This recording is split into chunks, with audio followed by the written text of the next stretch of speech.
Suéltate esa boca. Porque se obstruyen esas conductas de Monet, ¿no? Los Eso se llama pellitos. mucosa. Mi cuñada. La cavidad no. No vamos a hablar mucho de la anatomía, los límites de la vaselineal, obviamente, ¿no? Lo que nos importa es la estructura histológica. Y vamos a hablar de la mucosa de la cavidad oral, la mucosa. En la cavidad oral vamos a encontrar tres tipos de mucosa. Algo parecido a la cavidad nasal. Una mucosa llamada masticatoria, una mucosa de revestimiento y una mucosa especializada. La mucosa masticatoria es la que se va a encontrar sometida a fricción constante, ¿no? En las encías, la superficie dorsal de la lengua y el paladar. Suele ser un epitelio plano estratificado con estrato córneo y paraqueratinizado. Y va a tener una lámina propia de tejido conectivo denso y regular. Hemos dicho que en la tráquea su lámina propia de tejido conectivo laxo,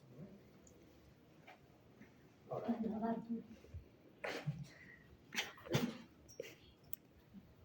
el paladar duro, ¿cuál es? El paladar óseo.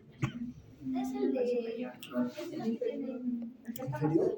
No, el paladar es la parte. El paladar es la cúpula de la boca, ¿no? El tabique entre la nariz y la boca.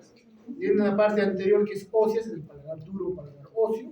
En la parte muscular, atrás, es el paladar blando. Los niños del área de polino tiene que ver el paladar duro, o es el que está más adelante, o es el mismo.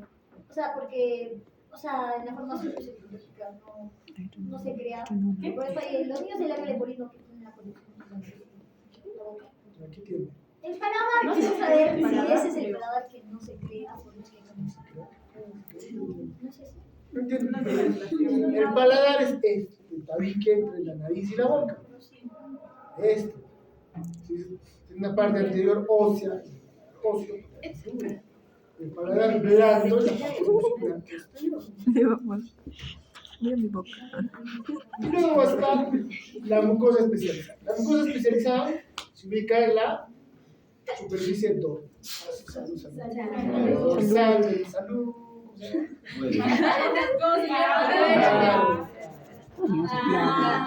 Sigue comiendo. Entonces, la mucosa especializada se ubica en la superficie dorsal de la lengua, en el paladar blando, que es el paladar posterior, parte de la faringe.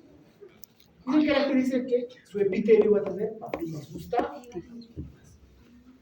O sea, el epitelio va a ser un epitelio mixto entre epitelio plano estratificado paraqueratinizado y mucosa normal. Es un mix. La diferencia está en que tiene papilas gustativas asociadas. Pero esto en los 2/3 anteriores de la lengua, ¿no?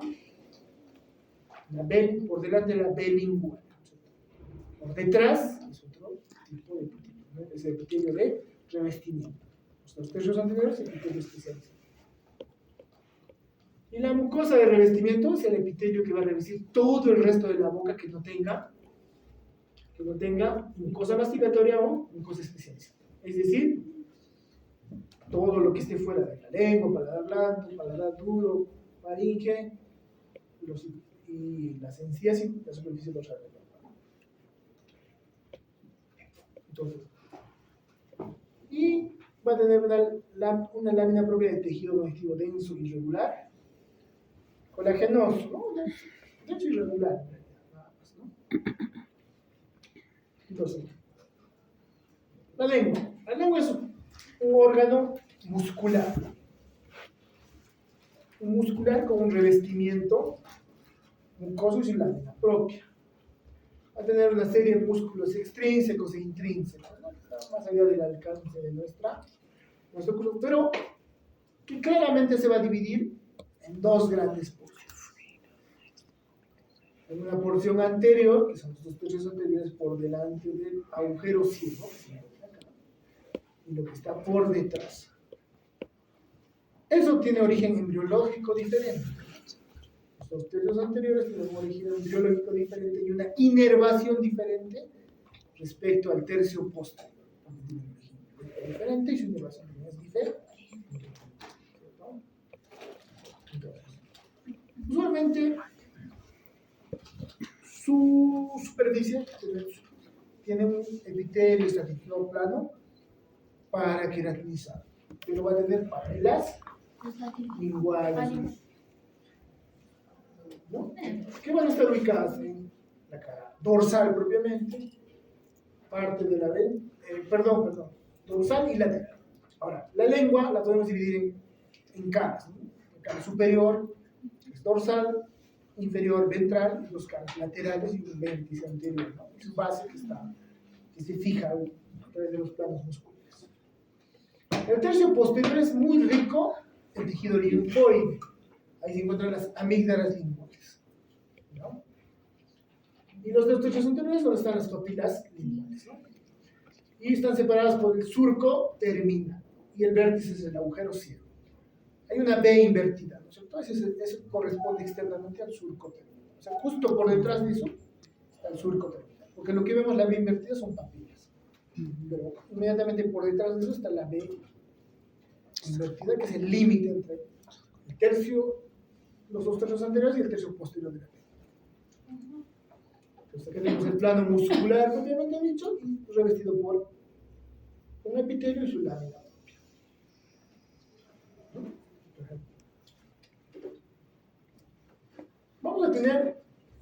Vamos a ver que va a haber diferentes tipos de papillas. Las llamadas filiformes, las llamadas fungiformes, las llamadas foliadas y las caliciformes. Las podemos dividir las papilas en dos grandes grupos, las que tienen corpúsculos gustativos y las que no. Las que no son las filiformes, son las más abundantes que tienen función mecánica, en una forma de cono. Las que tienen botones gustativos son las fungiformes, son los 5 a 10 corpúsculos gustativos en general. Las circunvaladas, que forman la zona posterior lingual, ¿no? La B lingual invertida, 8 a 14 más o menos, y que en el surco que las va a rodear van a desembocar unas glándulas sublinguales, glándulas de la lámina propia que se van a llamar las glándulas de von Ebner, que son glándulas salivales.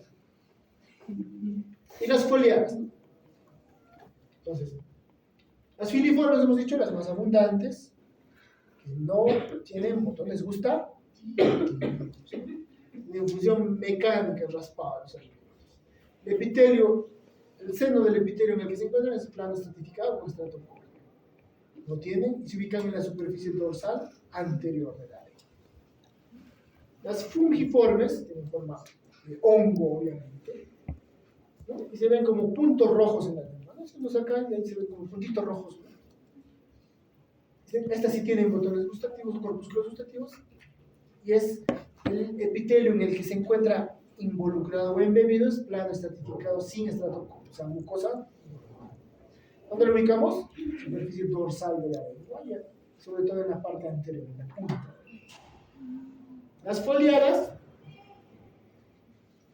forman surcos verticales a cada lado, ¿no? Y en su base desembocan los folículos, las glándulas salivales de la lengua. Entonces, y las caliciformes, que también aquí van a desembocar las glándulas de von Ebner, que encuentran delante del surco. Entonces, acá por ejemplo tenemos una circunvalada, tiene un surco que la rodea alrededor. Y aquí están las glándulas de von Ebner, su conducto desemboca aquí. Normalmente los corpúsculos gustativos están en las porciones laterales de los botones. Y estas glándulas de von Ebner tienen una secreción serosa que va a lavar constantemente esta parte, para evitar que las sustancias que percibimos con el gusto queden permanentemente unidas. Igual, acá vemos la circunvalada y aquí es donde en estos surcos donde desemboca glándulas de von Ebner. como les digo, lo que hacen es lavar las sustancias que vamos a ir, que se impregnan, ¿no?, con los alimentos, ¿no?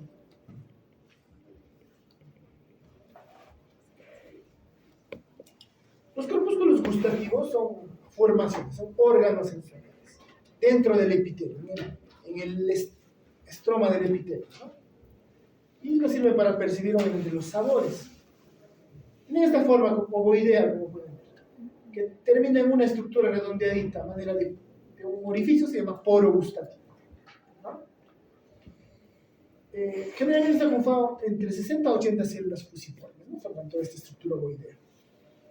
Y hay 4 grupos celulares, ¿no?, unas células llamadas basales, que son las que regeneran a todo. Luego están los receptores, que son las células claras, las células de soporte, que son las células oscuras, ¿no?, y unas intermedias que van a estar en el desarrollo, ¿no? Y el poro gustativo es esto, una apertura, ¿no?, la región más estrecha, y de aquí van a sobresalir microvellosidades, que se van a denominar los pelos gustativos, ¿no? Y normalmente estas células van a hacer sinapsis, estas células epiteliales, con fibras nerviosas, con axones, ¿no? Entonces, aquí tenemos un botón gustativo, como pueden ver es más pálido que el epitelio adyacente, y este sería su poro gustativo. Entonces, normalmente estos pelos gustativos van a tener receptores específicos para sabores, y que se van a interrelacionar con ciertos canales iónicos. O sea, un sabor va a producir la apertura de cierto canal iónico, y ese es el que desencadena la sensación. Como vamos a ver más adelante. Se identifican 5 sensaciones gustativas, 5 sabores primarios: salado, amargo, dulce, ácido y el umami, ¿no? Es un sabor que han descubierto sobre todo los japoneses, ¿no? Tiene un sabor que es poco descriptible, no es ni muy dulce ni muy amargo. Entonces, cada botón gustativo puede percibir cualquiera de estos sabores. Va a depender de qué, de su receptor. O sea, que tenemos los botones gustativos, el nervio con sus axones, y cómo entra en sinapsis, ¿no?, y el poro gustativo, ¿no?, que están sus microvellosidades. Y luego aquí tenemos los canales iónicos, o los receptores específicos con los que entran en contacto cada sabor. El sabor amargo, dulce y umami tienen el mismo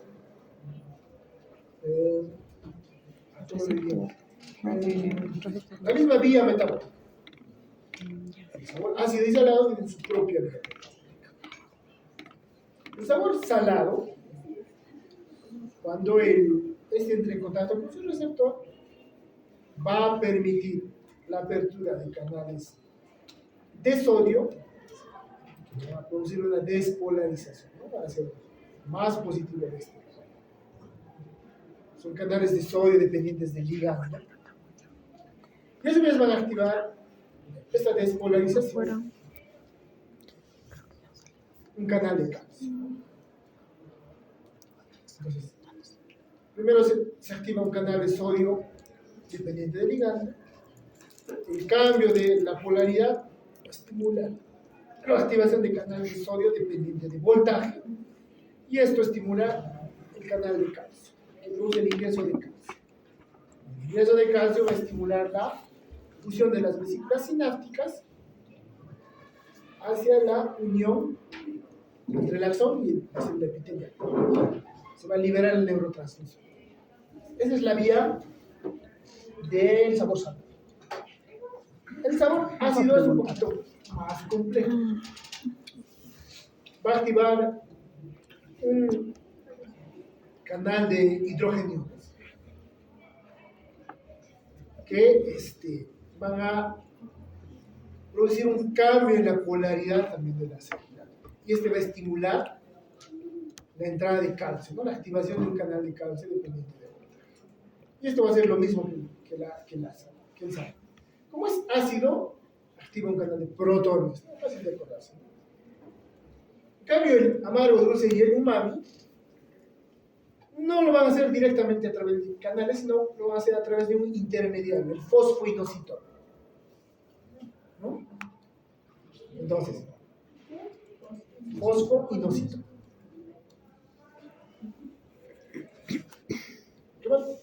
Va a tener tres diferentes receptores, pero que tienen un mismo mecanismo final.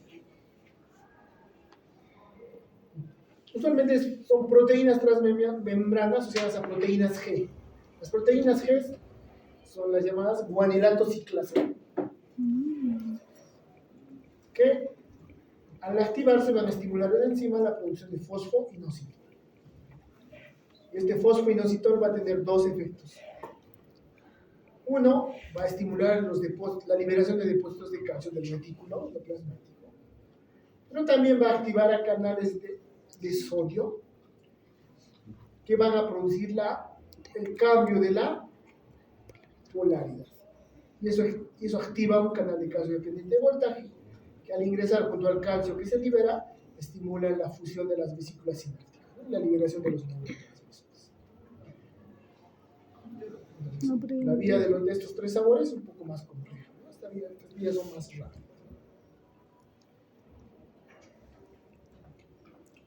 ¿Hasta ahí se entendió? Sí. El tiempo. ¿Qué más? Hay que pensar. Vamos a ver solo estructura general, ¿no? Hasta ahí vamos a ver.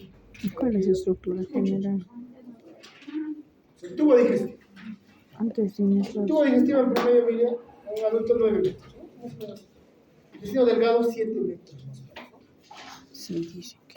Tiene muchas partes que vamos a ir describiendo, pero que tienen un esquema común. Todos tienen una estructura común que se repite, pero que en ciertas áreas puede presentar modificaciones.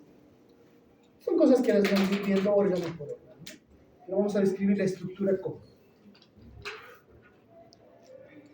Todo el tubo digestivo, muy parecido a la vía respiratoria, va a tener una mucosa, submucosa, capa muscular y una serosa.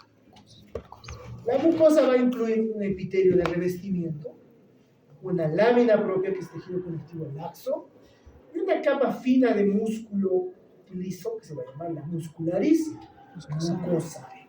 Esos tres elementos son parte de la mucosa. La submucosa es tejido conectivo, denso, donde van a estar los principales vasos sanguíneos y linfáticos y donde se va a ubicar el plexo submucoso de Meissner, que es un conjunto de células ganglio, neuronas fuera del sistema nervioso central, que lo que regulan básicamente es la secreción, la absorción y la... podría decirse, ¿no? Pero básicamente secreción, absorción, ¿no? Y el funcionamiento de las glándulas submucosas. La muscular externa es una capa de músculo liso en casi su totalidad, excepto el tercio proximal del esófago, ¿no? Que es músculo esquelético. El tercio proximal. El tercio medio es una mezcla entre músculo liso y músculo esquelético, y el tercio distal es básicamente músculo liso, ¿no es cierto? Casi siempre se dispone en dos capas, una circular interna y una longitudinal externa. Sirve, ¿no? Circular interna y longitudinal. Entre esas dos capas, en ese intersticio, se va a encontrar el plexo mientérico de Auerbach, ¿no? Que básicamente regula ¿qué? La motilidad. Ahora, el músculo tiene células autónomas, muy parecidas a las células del nodo sinusal, ¿no? Que tienen despolarización espontánea. Igual, el tracto tubo digestivo tiene células con despolarización espontánea. ¿Cuáles van a ser? Células de Cajal. Lo vamos a ver más adelante, ¿no? Las células de Cajal son las que desencadenan automáticamente la despolarización y desencadenan el movimiento intestinal, ¿no? Peristalsis. Entonces, son sus células autónomas. En algunas partes, como el estómago, se va a modificar, van a tener 3 capas. Y la circular interna en algunas zonas va a formar engrosamientos que van a desarrollar la función de esfínteres, ¿no? Por ejemplo, el esfínter pilórico. ¿Ah?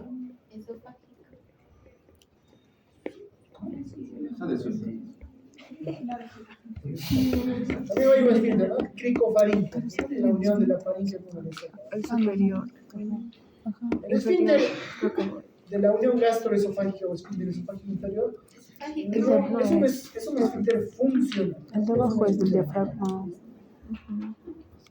Y luego la capa más superficial va a ser la serosa. Que cuando se trata de órganos intraperitoneales, dentro de la cavidad peritoneal, se habla de serosa, porque va a tener un epitelio de revestimiento, un mesotelio, ¿no? Y tejido conectivo subyacente. Pero en algunas zonas en las que no está dentro de la cavidad peritoneal, como la mayor parte del esófago, o órganos retroperitoneales, se va a hablar de adventicia. La adventicia simplemente es tejido conectivo irregular, sin una serosa, sin un mesotelio. Por ejemplo, todo el esófago, el tatuaje.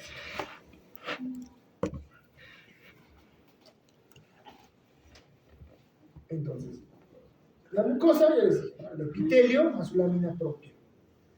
La lámina propia es tejido conectivo laxo, muy vascularizado, con glándulas, vasos linfáticos, linfocitos, nódulos linfoides, ¿no? Y luego está la muscularis mucosa, que son 2 capas de músculos. Igual, una circular interna y la longitudinal externa, ¿no? Este es el límite entre la mucosa y su mucosa. La submucosa es tejido conectivo denso. Ahí están los vasos más importantes, ¿no? Un plexo de Meissner, este controla la motilidad de la muscularis mucosae, ¿no? La motilidad de la mucosa, no del intestino. Y la muscular, ¿no? Y la serosa aquí ya les dije, ¿no? Igual de nada, ¿no? Este es, por ejemplo, el intestino delgado. Este es el epitelio que está formando vellosidades. Este de acá es su lámina propia. La muscularis mucosa hay 2 capas. La submucosa, la muscular y la adventicia.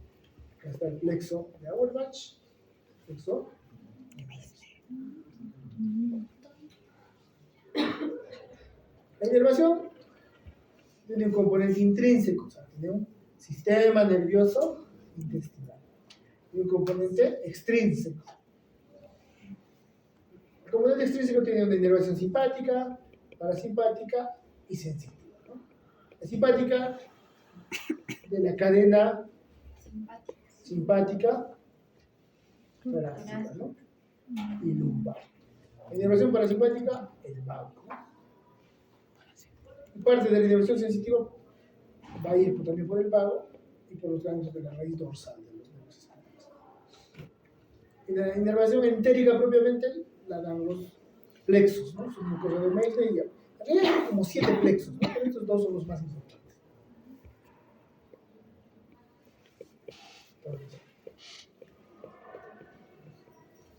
¿Hasta ahí se entiende? Sí. Entonces, por ejemplo, acá está el epitelio. Esta es una vellosidad intestinal cortada transversalmente, ¿no? Este de acá es muscularis mucosae. Este de acá es lámina propia, submucosa. Y acá hay una célula ganglionar, bien chica. Un ojo de búho siempre, ¿no? Ojo de búho parece, ¿no? ¿Y esto qué sería? Los satélites, ¿no? La inervación parasimpática es una inervación colinérgica, libera acetilcolina en sus sinapsis, ¿no? La acetilcolina siempre tiene que ver con la inervación muscular, ¿no? Entonces, estimula la peris, inhibe los esfínteres y desencadena la actividad secretora glandular. estimula la secreción de las glándulas. En cambio, la inervación simpática es una inervación de huida, ¿no? De alerta. Entonces, cuando das alerta, se inhibe la peristalsis, ¿no? Se activan los esfínteres, ¿no? O sea, no te puede dar ganas de ir al baño, vas de miedo, ¿no? Eso de que me oriné del miedo casi no existe, ¿no? O sea, el sistema simpático evita eso, ¿no? Y disminuye también la secreción de las glándulas del tracto intestinal, las glándulas grasas, ¿no? Disminuye la salivación, ¿no? Y también controla el flujo sanguíneo, ¿no? Esto es importante saber, sí, porque hay algunos venenos que algunos pacientes toman que actúan sobre estos receptores, que los inhiben o los activan. Tienes que saber esto para poder saber qué hacer, ¿no? Aquí no puede estar. Van a ver que hay órganos fosforados, otros, que producen, por ejemplo, estimulación colinérgica. Los órganos fosforados, por ejemplo, tienen una estructura parecida a la acetilcolina. Se unen a sus receptores, estimulan. Entonces el paciente tiene cialorrea, que se estimula su secreción. Tiene diarrea, porque se le estimula la actividad glandular, se inhibe los esfínteres, se hacen hasta el 2, y tiene dolores intensísimos, ¿no? Por la actividad peristáltica intensa. Generalmente se da atropina, ¿no? Es atropinización, que es un inhibidor muscarínico, ¿no?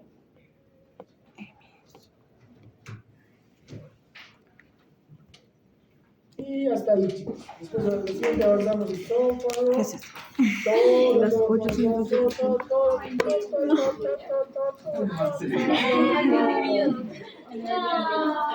Es fácil esto.